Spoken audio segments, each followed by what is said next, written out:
All right. Good evening, everybody. This is Steve with Real Progressives. Tonight is a special night. I have Professor Bill Mitchell joining me from Australia. Something very important to know about this. Bill Mitchell is one of the original, founding developers of, modern monetary theory. And this is one of the most difficult things for lay people who are trying to advance the knowledge of modern monetary theory, both amongst each other and through the political parties and wherever we go. Wherever we're taking this knowledge, we're always approached with the question, why the T? What's the deal with the T? What's the deal with the theory thing, right? And there was a video that had circulated for some time with Stephanie Kelton, who had basically said, hey, there's not much modern and there's not much theoretical about this. Bill came to me and, having respect for me, I was very thankful. He came to me and said, hey, take that thing down, basically, and we'll talk about it. And he wrote an article in response to me. I'm both flattered and a little humbled because, my goodness, I didn't mean to step in the wrong. I didn't mean to step on a landmine.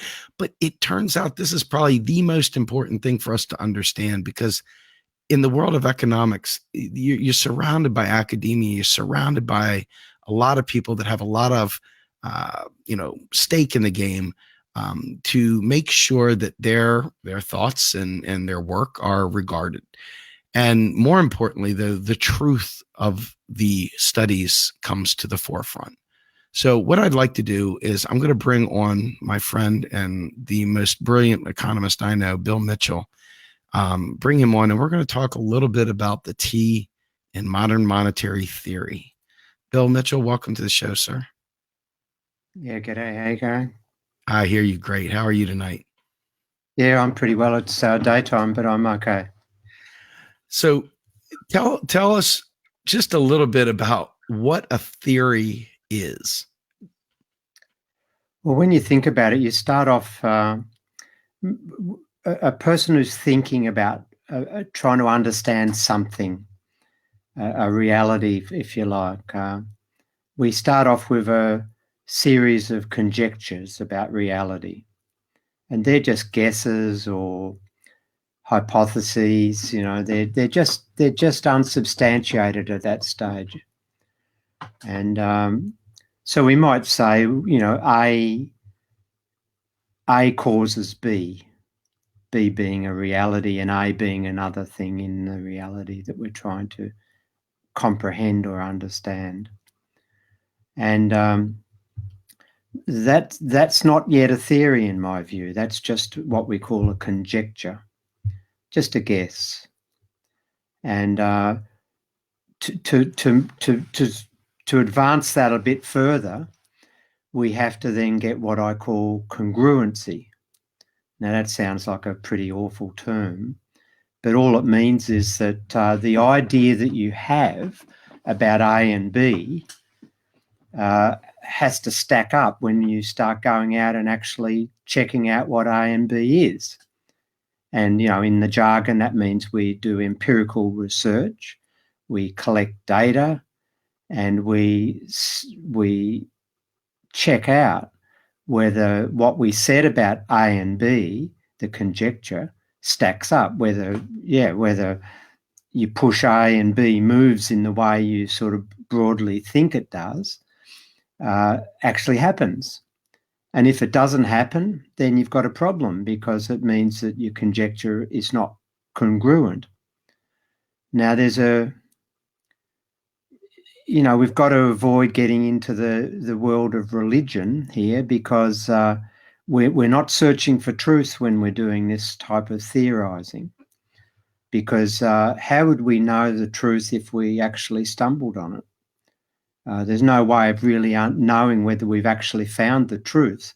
So when we're talking about congruency, we're actually talking about just what econometricians say is a tentatively adequate representation of the data. A tentatively adequate representation. Now, what that means in English is that for the time being, the explanation you're offering provides an adequate depiction of the movements in the data, in A and B. You don't know whether it's the actual truth, but for the time being, it's the best explanation that you've got available for the relationship between A and B in the real world. And for the time being, you sail with that, you move along with that. That's your theory. It's congruent. Predictions are never going to be 100% accurate because there's what we call randomness in the world. But for the time being, you basically are getting things correct. That when you say this will happen, it broadly happens. When you say this won't happen, it broadly doesn't happen. And that's what I think is a theory. So tell me, what is the difference between a theory and a hypothesis? As you know, I think what happens now, you gave a very, very in-depth explanation of what theory means in the real world. And probably a lot of people are like, wow, what does the word congruent mean? Let me Google that here. Let me Google that for you. But when it comes to the barroom chatter that the random person has, they're sitting there saying, well, I think my girlfriend cheated on me. I think this happened. They're like, well, that's an interesting theory. You have no proof. There's no congruency. There's none of that. It's a hypothesis. They're guessing. This is something that, maybe it could be happening. You're telling us that you've got empirical data. You're saying that you've witnessed this. You've watched it repeatedly over and over again. And that makes congruent, logical sense that this is the best data we have to date with the parameters and the variables that we've been able to establish. This right here represents reality to the best of our ability at this moment, bar none. And we've been able to repeat this, and therefore it has risen to the level of a theory. The next highest thing would be a law, which I would imagine, very few things meet the criteria of a law that we've worked through.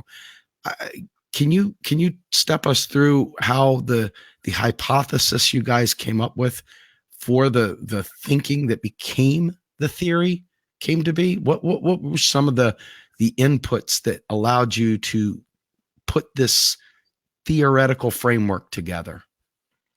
Well, in social sciences, there's only one law, and that is that we die. So that's a law. That's a physical law. We die.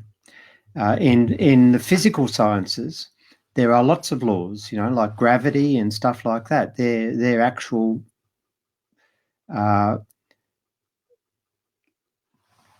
eternal verities that are grounded in the reality of the system, the physical system. In social sciences, we don't have laws. Now, the person in the bar who's worrying about his partner, whether it's female or male, not engaging in fidelity, would turn that conjecture into a theory, in my view, into something congruent by hiring a private investigator to go and take some camera shots. And certainly in Australia, before we had no-fault divorce, that's what used to happen. You'd have these private investigators hanging off ceilings and busting into hotel rooms with cameras to get the evidence to make the conjecture congruent. Look, what we start off with in social sciences are just guesses and intuitions or they're just guesses. They're conjectures, and when I say a conjecture, that's equivalent to the word you used, hypothesis, because a hypothesis is just an idea at that stage, and we don't know whether it's got legs or not. We then have to operationalize it and take it further to see whether it does have legs. And so when we want to do that, we have to confront it with the real world.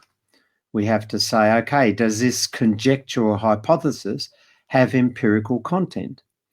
Which means that it has an explanatory power, which means that when we say A is related to B in this particular way, that's currently a conjecture, then we see actually whether the data in the real world supports the view that A is related to B in the way we think it is. And that's then becoming a congruency. That's becoming we're validating, for the time being, we're validating our proposition by making statements about the real world and then finding out whether the real world behaves broadly in accordance with that. Now, go on. No, I find it fascinating because we get a lot of pushback about the T, right? But you don't get any pushback when talking about Milton Friedman's quantity theory of money. They don't go, oh, it's just a theory. They're like, we're all going to die. Inflation's going to kill us. Oh my God, quantity theory of money. It's going to happen. But there is no theory that's already been debunked. I mean, it's literally been debunked, turned on its head, thrown in the trash. What do you suppose the rigor is that you all have gone through? Because I mean, just in the small time that you all have been, and small is relative, but in the last 20 plus years that you all have been doing this, there has been incredible amounts of writing. You can go all over the place. You alone have written, Hobbit levels of tomes of work that is just amazingly deep, very detailed. There has been an incredible amount of rigor backing the theory of the conception of the theory of modern monetary theory. Can you talk a little bit about the rigor that you all have gone through in testing your conjectures and your theses and so forth? Well, sorry about that.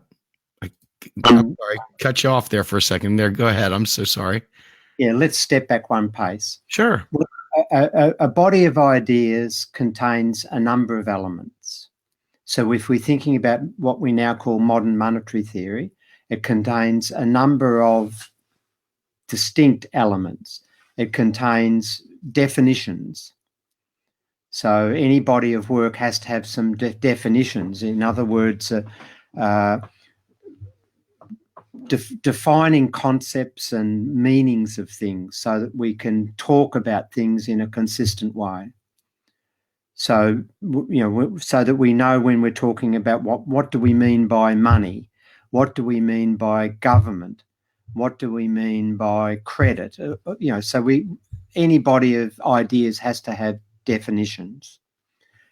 In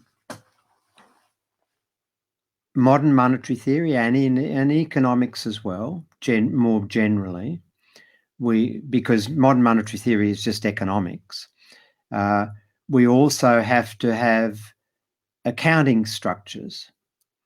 And so we have in macroeconomics, the study of aggregates, we have the national income accounting structure, which measures economic activity. GDP, gross domestic product, household consumption, business investment, government spending. These are all measured within an accounting structure that is agreed by statistical agencies. And so that forms another element in modern monetary theory. We take on national income accounting and as it is. Now, this is where a lot of the misconception arises, because one of the ways in which we view the national accounts, and we didn't invent this, but I think we've brought it back into the mainstream via Wynne Godley and others, but is what I'm talking about here is the sectoral balances. And the sectoral balances is an incredibly important part of modern monetary theory. But as it stands, so the most simple statement about drawn from the sectoral balances is that the government deficit, brackets surplus, is exactly equal, dollar for dollar, whatever currency you want, to the non-government surplus bracket deficit. In other words, you can't if the government is running a $100 billion deficit, then the non-government sector has to be running a $100 billion surplus, and whatever else any other permutation you want. Now, as it stands, that's an accounting statement. It's quite an interesting accounting statement because you can draw things out of it that are contrary to the way in which the mainstream narrative is presented in the media. So, for example, if you want to make a case that the non-government sector has to reduce its debt levels, then you logically require the government sector to support that by not reducing its debt levels. And you can't have a world where the non-government sector is running. You can't have a world where you're pushing the government sector to run surpluses at the same time as you want the non-government sector to run surpluses and reduce its overall debt levels. So at the accounting level, the sectoral balances have some interesting and significant insights that provide leverage in the public debate to contest a whole lot of mainstream ideas that are used against the idea that government should pursue prosperity for all. And a lot of people then turn around and say, "Oh yeah, well MMT is just about accounting. That it's got no theory; it's just about accounting."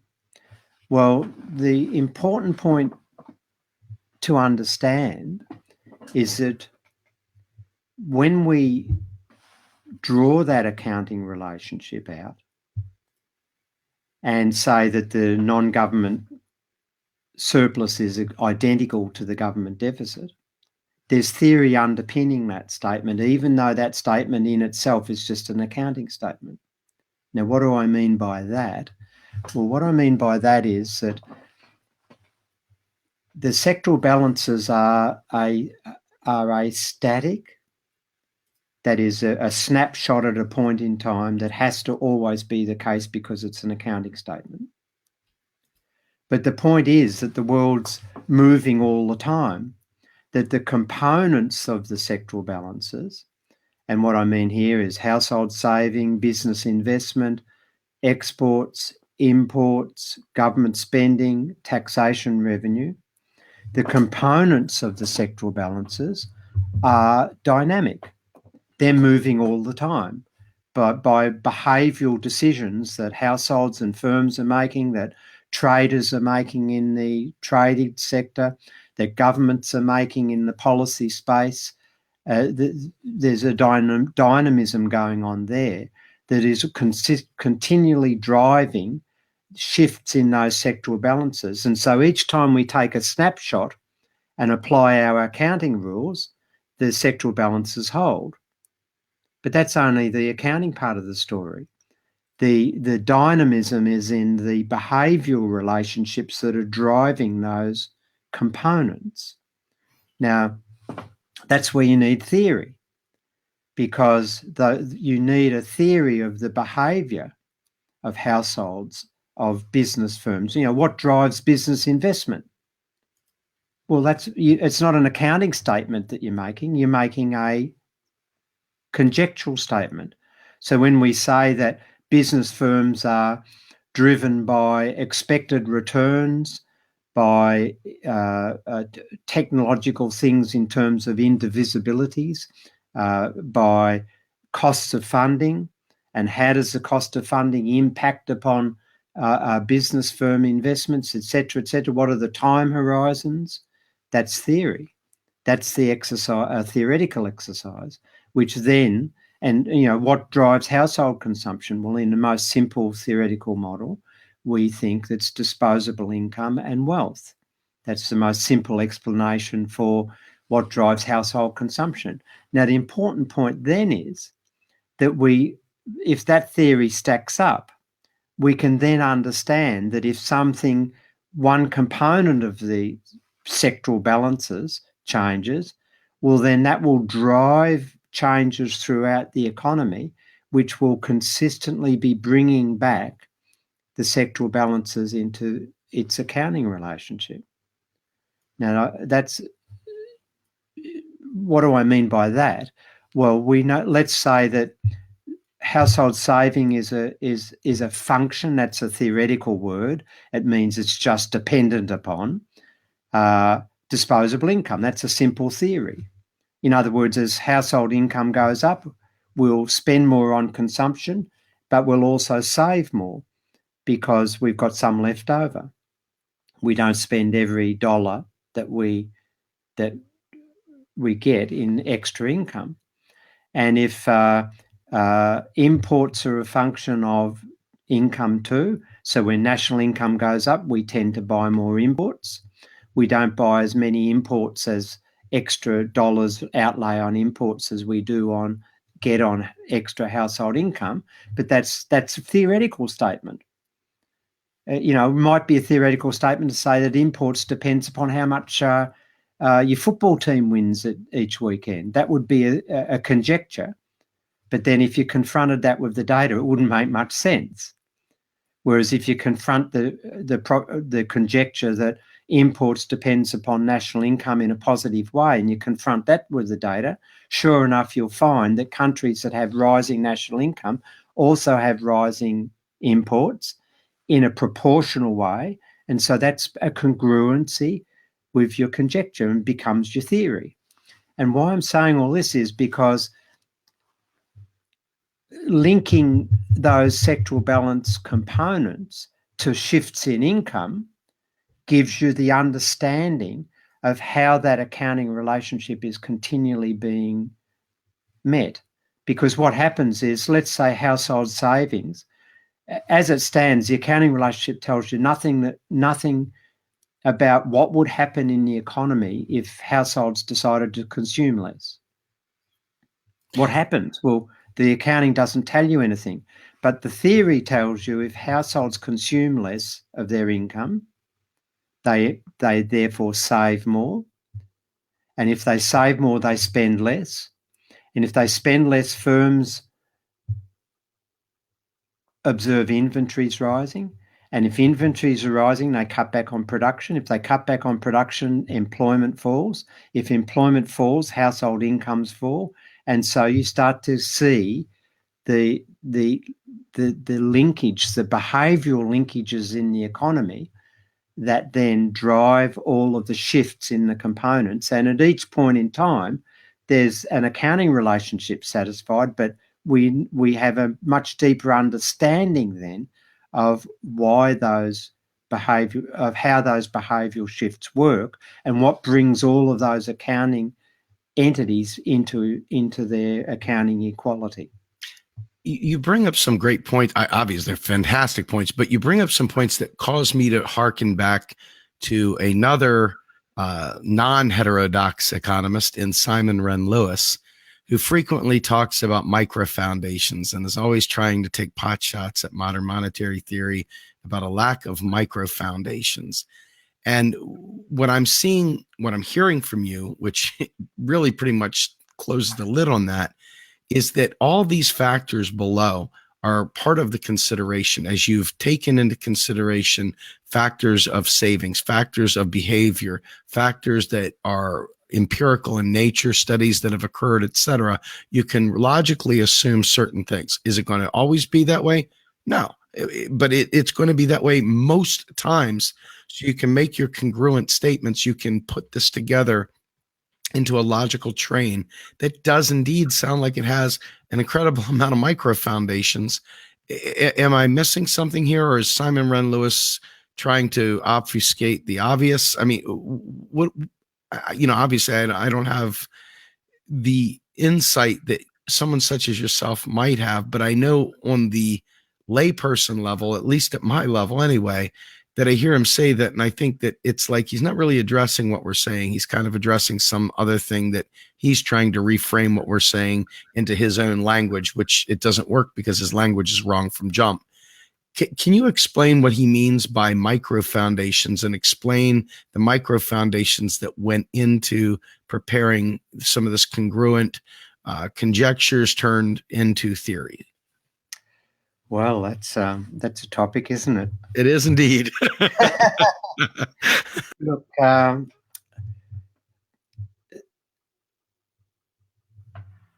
we'll start this way. There was no macroeconomic. Macroeconomics is the study of aggregates, and macroeconomics is essentially an abstraction. Now, what do I mean by that? Well, there's no such thing as the price level. There's no such thing as GDP.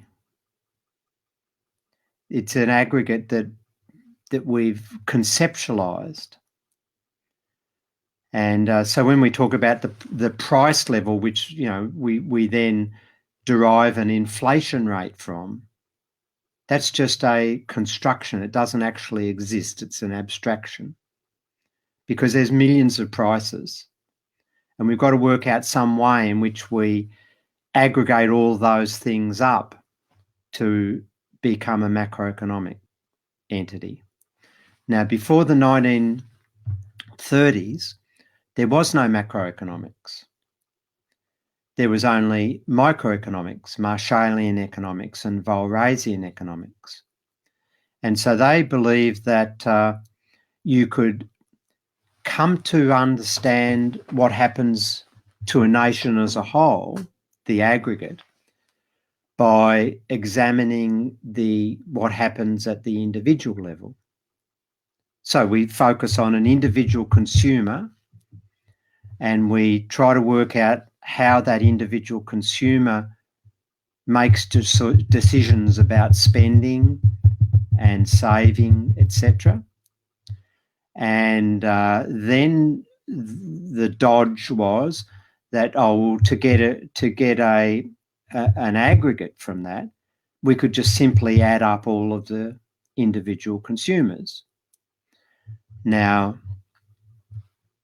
the problem was that it doesn't work that way. The sum is really greater than the aggregate is really greater than the sum of the parts. And so, you know, in the 1930s, John Maynard Keynes and others showed categorically that if you tried to reason at the aggregate level, make statements at the aggregate level about the nation as a whole, for example, by drawing out inferences that you make at the individual level, then you'll make errors. And the classic one was the paradox of Thrift. And this was a classic error of logic that the mainstream economists were making when they were trying to make general statements drawn from the specific.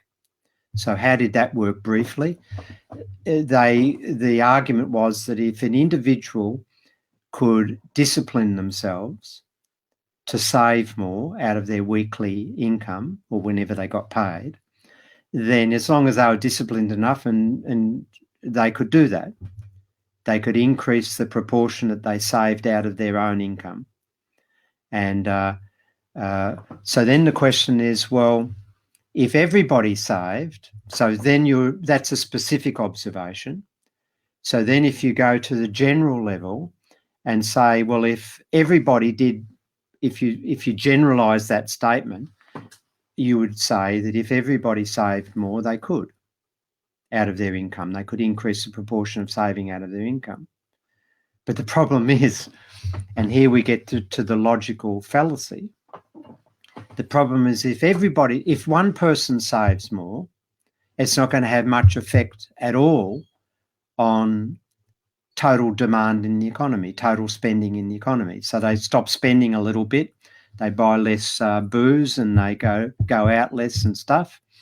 Well, that's not going to have very much effect in the market on total spending.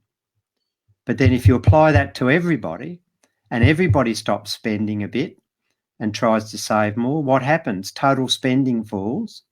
And if total spending falls, total income, national income falls, production falls, employment falls, incomes fall. And so you end up not, and if savings is a function of income, you end up not saving more at all.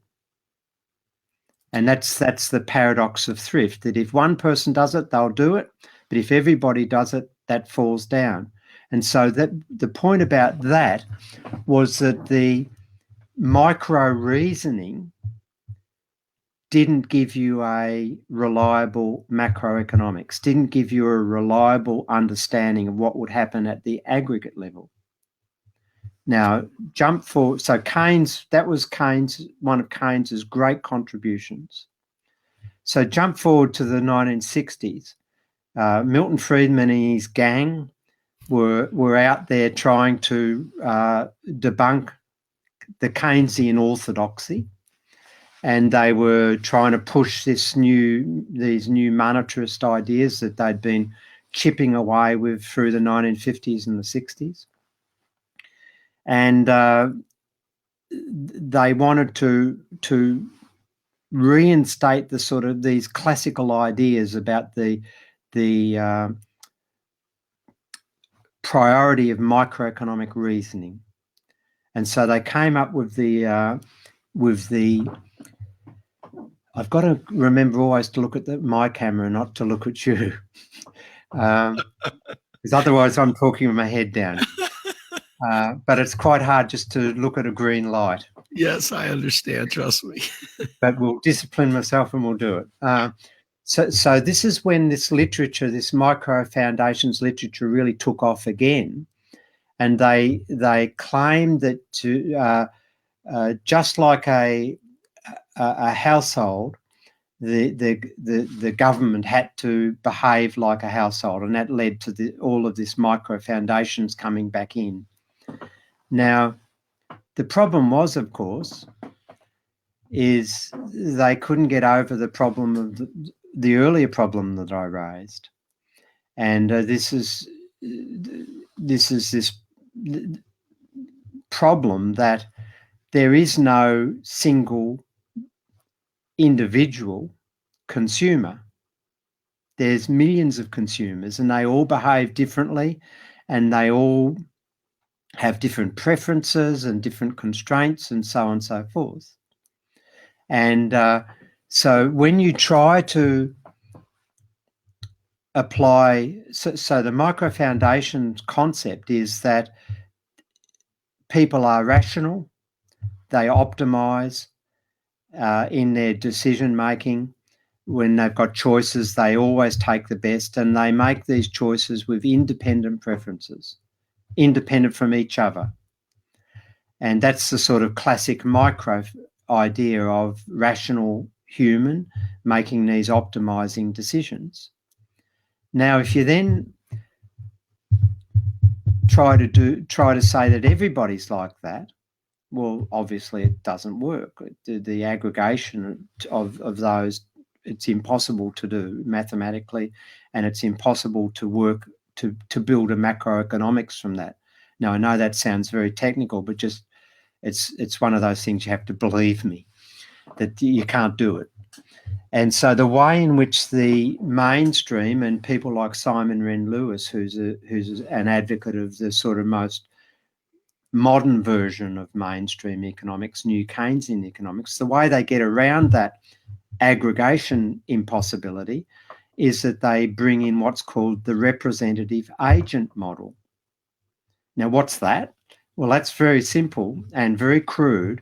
They say that they make the assumption that there's only one consumer in the whole economy, and there's only one firm in the whole economy, and that firm behaves like the individual consumer of microeconomic theory. Now, is this DSGE? Well, that's part of DSGE. Okay. But so New Keynesian economics, for example, has the representative agent model built into it. So to do macro, so let's try to make this even clearer. So they've got this idea of micro foundations, that optimization, that the free choice of individuals who pursue their own self-interest will deliver the best outcome for the world, for themselves. And if everybody behaves like that, you'll get the best outcome for the world. That's what they believe. The most and best is efficient, low-cost production, consumer satisfaction maximized, welfare. What they call welfare is maximized. But they can't get a macroeconomics out of that in terms of the way they construct their mathematical models. So they have to overcome that aggregation impossibility by assuming that just like at the individual household level there's one consumer, at the macroeconomic level there's this representative agent. It's representative of all of us. And so what that means in reality is that they don't actually have micro foundations. They say they have, but they've got a representative agent. And of course, the representative agent model has no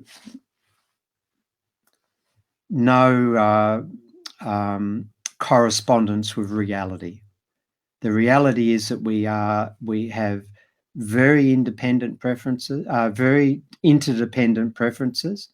You know, there's the expression keeping up with the Joneses. Is that an American expression? I think so. Yes, sir. You know, that you look at that when your neighbour gets a car next door, a fancy new model car, you look at it and you say, gee, I better get one of those too. Otherwise I'll be looking inferior in my neighbourhood. Or, you know, we have pattern behaviour. We hunt in packs. We look out what other people are doing. We're influenced by fashion trends and all of the rest of it. We don't have independent preferences, and we certainly behave in irrational ways at times. We certainly behave in ways that are counterproductive but are emotional and satisfy different types of needs. And so when Simon Wren-Lewis talks about micro foundations, he's talking about a fiction that has no correspondence with the real world. And when and that plays out by the fact that the sort of predictive capacity, the congruency of New Keynesian models is just lacking badly. And that plays out in terms of they didn't even understand that we're heading towards global financial crisis, for example. As a lay person, right? I get into these discussions with him on occasion. I watch others getting into discussions, and he wades into the pool as somebody who's, I almost feel like, it sounds terrible, but like that little demon that's leading you away. Surely you'll have the apple. He comes in as a friend. Yeah, of course. And then he's like, why do you come off so angry? Or why do you this? Or why do you that? And it's distraction throughout, but he always tries to act like, hey, we're on the same team. No. And then when we say this stuff, it's unfathomable to me, because they always go back to things where these like fake rules that we've put in place somehow or another hold the merit of a law like death. I mean, we're talking about real honest to goodness, it's a religion of sorts, because, you know, I just see a lot of, belief that it doesn't matter what you present to them. They won't even respond back within the context of what we're talking about. It's like the language is so vastly different. The two are incompatible. There is no bridge. And this brings me to another discussion point for a debate that was going on. J.W. Mason and someone else wrote an article the other day basically saying, hey, you know, MMT is basically completely in line with neoclassical economics or something to that effect. And it brought the hounds. I mean, we're talking about the entire MMT, crew came pouring out there. That's crazy. It's ludicrous. It's not true. And so there's an awful lot of people that don't understand MMT, that try to assume MMT and try to assert things about MMT that MMT neither says nor does, nor is in any way, shape, or form actually really representative of the body of work of MMT or the theoretical framework of MMT. I mean, I've probably said some things that were off-putting or even incorrect over the course of my learning. But I'm also not parading myself around as the Christ. I always say I'm the Baptist, pointing to you guys. What do you No, think? no. What do you think? I'm being silly here. I mean, I'm trying to have some fun with it a little bit because it is toxic when you see this stuff. You're trying to have a legitimate conversation with people, and for our purposes, I mean, the average person here probably gets to the point of understanding that bonds help control and interest rates, that they don't really actually finance government spending in a sovereign nation, fiat nation, et cetera. And you go through some basics at this, we go down a couple layers, and then there's this whole like cloud beneath there that we're like, I don't really know what goes on in the cloud, but I trust these guys. But when you're listening to this stuff go on, it's like they think that we're full of kimchi, and we point to you all and we show, like, for example, Professor Kelton's work about whether bonds finance government spending, and she says it's clear that they can't. And you go back to Warren's explanation of back in the day, once the kingdom issued the first tax, it created the very first unemployed person. And so some of these like historical things that go into the historical makeup of MMT and the historical makeup of fiat currency and chartalism, et cetera, and then add in the framework that you have presented, it seems like they're not even willing to acknowledge these stark differences. Because I've been through Keynes, I've been through a lot of this stuff, and I came out the other side thinking I knew what I was talking about after I graduated with my MBA, and I realized, man, oh man, I didn't know a lot. There's so much that I was snowed under. What do you think is that chasm there? I mean, it's a huge chasm. It really is a monster of a chasm. Look, it's, and I think Simon Wren-Lewis is one of the more reasonable ones of them, by the way.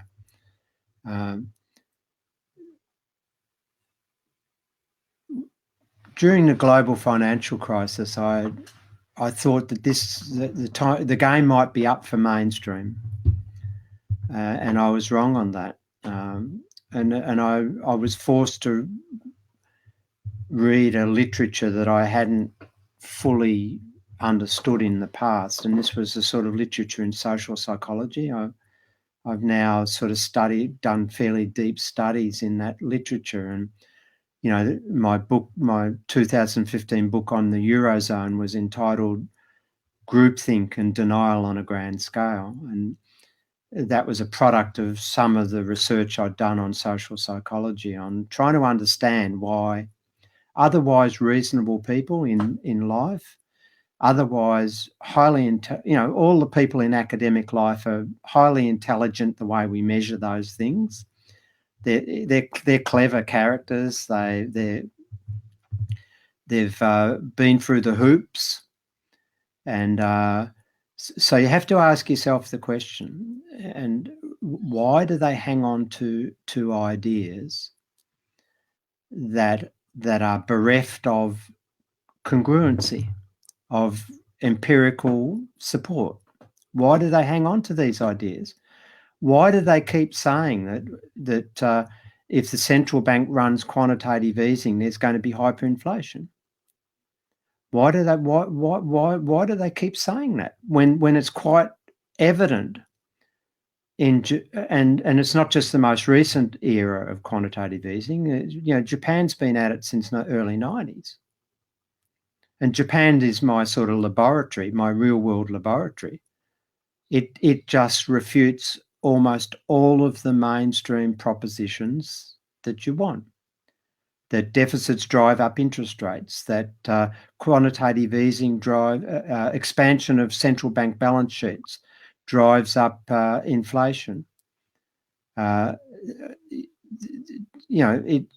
of these things are just empirically just don't stack up. So why do they hang on to these ideas? And the reason relates to the psychology of groups, I think, and the way in which groups have pattern behaviour.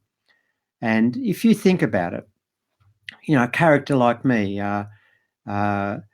you go early 20, you go to university. You've done very well at secondary school.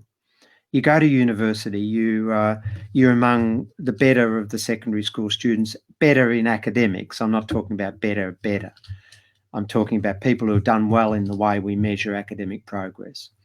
And then, you do the selection process through universities is that by the time you're at the end of your undergraduate years, the ones who are the really bright sparks academically are starting to show through. They go through the postgraduate studies, they get a PhD, they get an academic job. They're the creme de la creme. And they think of themselves as being real sharp characters, really bright characters. And they've invested, we're now talking, how old are you? You're 28 or something by now, or 30 even. And you've invested a lot of your life, formative life, in getting this PhD to get into the academy. And you've got, in economics, mostly you've got a very defined set of tools, work tools. And you've invested a lot of time and effort, and you've foregone a lot of income to get there. And not many academics become top-line researchers. Most of them become textbook pushers. And so by the age of 45, you've risen to a certain rank in the academy. Normally that's the end of your increase. The ones who are the really good researchers go on further and get in the English system, like the Australian British system, you get full chairs or something. You get to be called a professor. Slightly different in the North American system, but by the age of 45, your career's on the way. Some people then have reached the ceiling. And their life is filled with pumping out stuff from a textbook that the publisher brings around every year and pushes to you. You sit in a lot of meetings, and you fill up your time because you're not succeeding in research. You fill up your time as an administrator, teacher, something like that. Now you ask yourself the question: what's the motivation? And for that person, it's sort of the end of life syndrome approaches. All you're waiting for then is to get to retire on your superannuation or your pension, and play golf or go sailing and do a bit of travelling and hope that your health holds. Now, what the hell is that? Why would that person then abandon all of those tools midstream and admit that they were wrong? What's the motivation for that? Particularly when you're in a group that is got incredibly rigid rules with respect to promotion, with respect to assigning status, with respect to getting any publications and research money or any of those things. This is a really disciplined community in economics. And you've learnt to play the game. You've learned not to rock the boat, and you've got up to your career progression, and then you're waiting for your retirement. Now, why would a person in that situation say, God, modern monetary theory, that's got congruency, let's go for it? Why would they do it? Because it's against all of our social psychology, our group behaviour. To do that would be defying your scholastic community, would be to jeopardise any future hope you've got for promotion, would be to stop yourself, a young person stopping themselves making progression, getting research money, getting publications. Those reinforcing powers. So in other words, the group membership becomes your priority. Rather than, and there's lots of examples in academic life, not just economics, where people within the academic specific community will forego all of their doubts. When empirical things come in that show that what they're teaching is just nonsensical, they'll forego what you would expect to be a revision of their ideas. They'll forego those doubts because the maintaining membership and status within the group becomes more important. And so groups work out all sorts of ways of behaving then. When there's anomalies coming in from the real world, they revise history. Now just look at all of the revision of what happened during the Great Depression. It's absolutely amazing, some of the stories that are now being told about what happened to the Great Depression. That it wasn't saved in America by the New Deal or by the onset of the Second World War. So all these historical revisions. So people do that. They also just deny things. They just make stuff up. And they just deny that the global financial crisis was saved from total financial collapse by government deficits. They just deny that. And that's the way they reinforce, that they overcome their own personal doubts and maintain membership of the group. That's foundational in social psychology, that sort of groupthink behaviour. And so that, to me, explains why when some rebels come along, and what ultimately happens is that the groupthink collapses. So, there's a classic example is neurogenesis. This is the idea that the brain, it's now the dominant idea in psychiatry, that the brain can repair itself. Up until the early 60s, everybody believed that if you had psychiatry believed that if you had a brain injury, tough luck. The question then was, how impaired would you be? And a young academic came up with the idea in the early 60s that the brain could actually repair itself. So a brain injury wasn't going to be a terminal problem, that there were all these sort of things. I don't know all the story, all of the medicine of it, but there were all these electrons that would presumably sort of reconnect in different ways and fix themselves up in some way, shape or form. Now, because that view from that academic was contrary to the dominant view, and all of the senior professors in the profession at the time held on to the dominant view because it was their view, they were the ones that had established their career on the basis of that view, that young academic, that view was vilified. It was just shut out. Now, ultimately, then the empirical world started to show that brains do repair themselves. And it wasn't until the sort of, I think, the middle of the 1990s that another academic came along with the view that of neurogenesis, that the dominant paradigm that had been slowly being undermined by the empirical observations that the brain does repair itself, that it wasn't until the 90s that view became popular. And I forgot who said it, one of your viewers, one of the people watching this will probably know. Someone said that paradigms don't really shift until the dominant ambassadors of that paradigm die. That you've got to wait till the senior professors all die out so that there's an open playing field again. And I think that explains what's happening with MMT now, that it's quite clear that the empirical challenge to mainstream economics is powerful, but there's incredible resistance by the mainstream professors because they've got a lot at stake. And so you're getting these sort of spurious things like that J.W. Mason thing was just a total disgrace. They held it out. I mean, this was INET, Institute for New Economic Thinking, and they were Roosevelt scholars.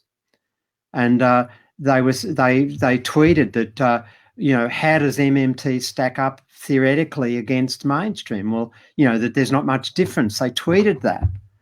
And of course, the article, if you read it, was nothing to do with MMT. It said it characterized MMT as functional finance only, and it said, let's abstract from all of the distinctive characteristics of mainstream economics. So it was consistent with this view of paradigms trying to protect themselves and bring back any rebels back within the mainstream and try to bring back any new ideas as if we knew it all along, that sort of idea. There's a guy, and I don't want to bring him up specifically, but he has some alternative views, but he had one really, really powerful view. And he wrote a great article, and it was called Why I'm Tired of Doing the Semmelweis. And, I'm sure you know the story of Ignaz Semmelweis, who was a Hungarian doctor who had discovered that, hey, if we clean our hands with bleach and stuff, it'll get rid of the stench of the cadavers that these students were working with. But it also miraculously started dramatically dropping the child bed death that was occurring in the mothers, because the bacteria from the cadaverous, remains on their hands were left in the woman, and they were dying. And for years and years and years, he tried to get the mainstream doctors, the orthodoxy, if you will, to recognize that, hey, washing your hands stops this stuff. But it directly contradicted their lifelong practices. It put the guilt on them because, my God, after all, these people can't be dying because of us. We're doctors. And, I think it was like 171 years after his death, Semmelweis died frustrated and maddening because he was trying to explain this important thing. It took 171 years or something to that effect. And finally, it's like, hey, by the way, if you wash your hands, you kill the bacteria.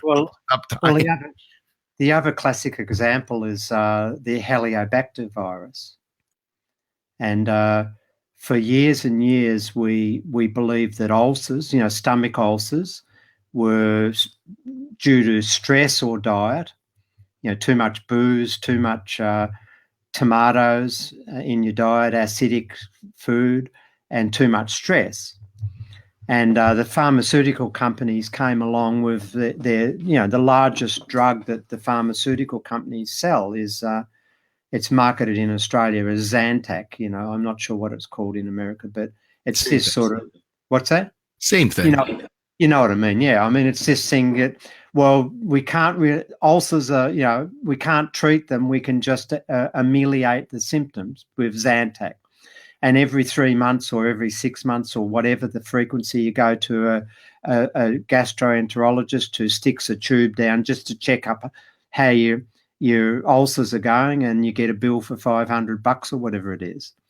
And the pharmaceutical companies are pushing Zantac and onto doctors, and they come up with new remedies, blah, blah. There's a massive vested corporate interest in maintaining the idea that ulcers were to do with stress and other things like that. Anyway, a young postgraduate student in Western Australia at one of the universities in Perth came up with the idea that actually it was nothing to do with those things. It was a bacteria, not a virus, sorry. It was a bacteria called Helicobacter. And like all bacteria, you can treat them with antibiotics. And he actually established that, I understand, if I'm correct, by infecting himself with. He basically drank some of the bacteria, and then treated himself and showed that it was the case. Now, he published that work, I think it was in the early 70s, but you can correct me if I'm wrong, but it was a while ago. And he took that research to international conferences and was absolutely vilified by the mainstream profession in medicine, who refused to acknowledge that. Now, sure enough, progressively, the news leaked out, and rebel doctors started to prescribe antibiotics. And the pharmaceutical companies resisted it dramatically. And now what's the mainstream treatment for stomach ulcer? You go to your doctor, you get a antibiotic, and within a week or 2 weeks, your ulcer mostly is gone. And the gastroenterologists are losing money. The pharmaceutical companies are now not making as much money.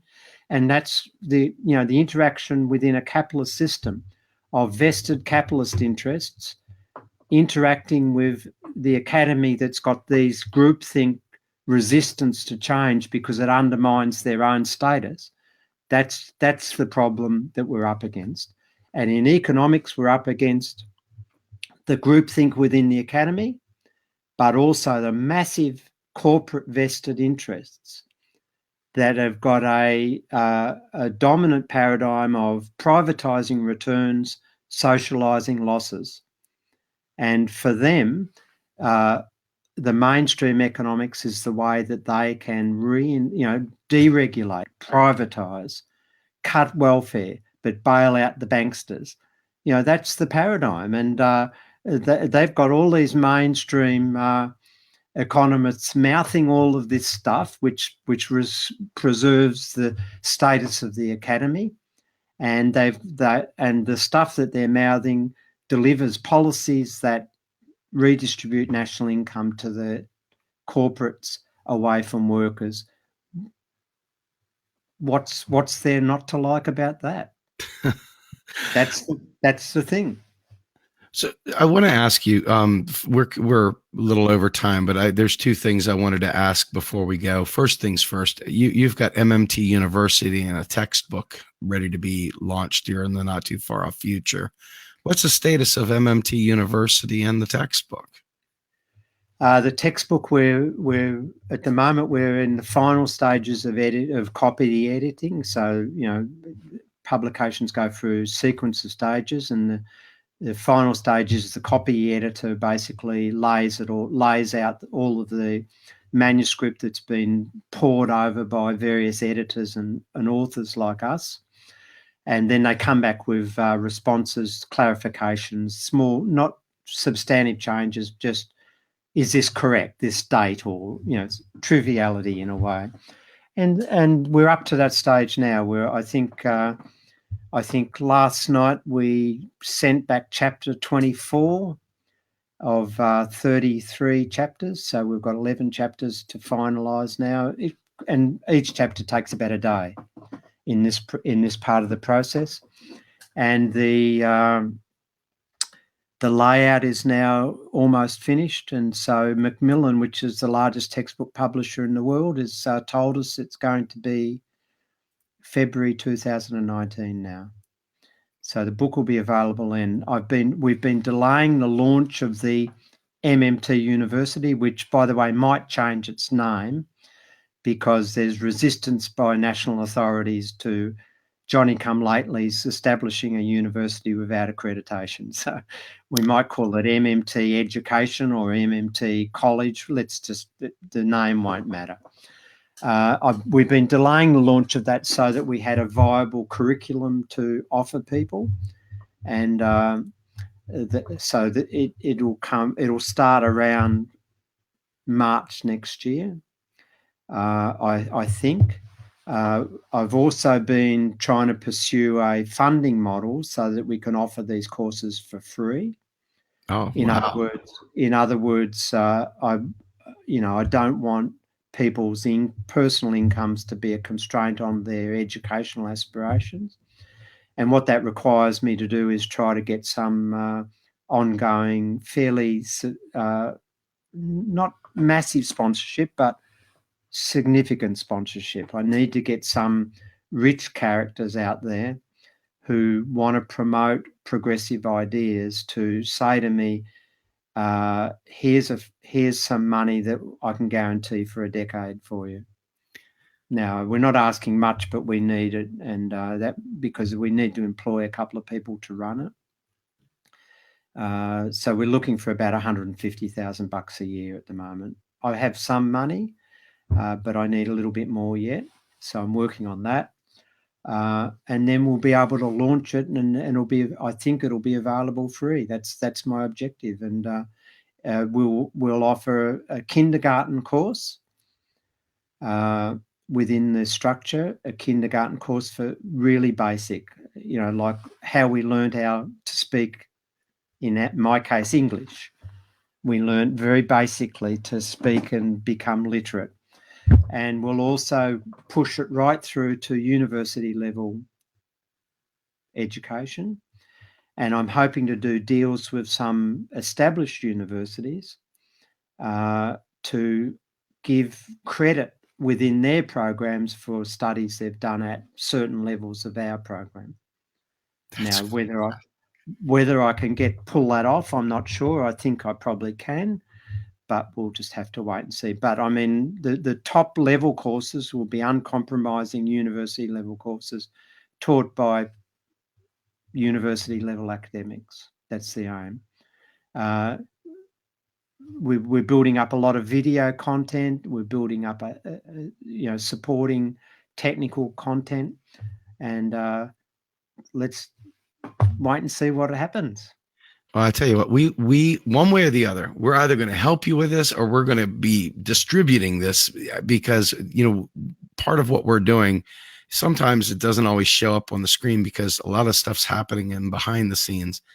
We're really working hard behind the scenes. This is something I'm going to talk to you about when we meet. By the way, folks, this week we'll be in New York City at the second annual Modern Monetary Theory Convention and conference, I should say, World Modern Monetary Conference at the New School.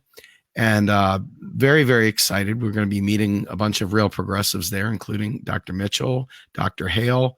I believe Phil Long will be there, and a whole cast of characters. I think Warren will have to take off this time, and I'm pretty sure new daddy Fidel Kaboo won't be there as well, but there will be all the others there. It's just going to be very, very exciting. But I know for a fact, we're trying to figure out ways of taking our network, our grassroots network that we're developing now as we speak, and be able to take this information and push it out far and wide. I mean, we're uncompromising, and we want to change the world. And you're the validity. It's your message. It's your work, not us. I mean, we are just messengers. We want to be carrying this message because your work is the work of hope. And I'm not.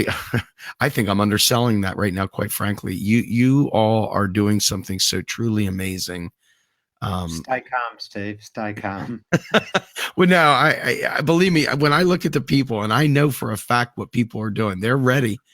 You guys have been giving us incredible amounts of hope. You're explaining things that have caused people to go and lose their minds because the despair is so great from not understanding why things are so crazy. And your book, Reclaiming the State, explained things incredibly well.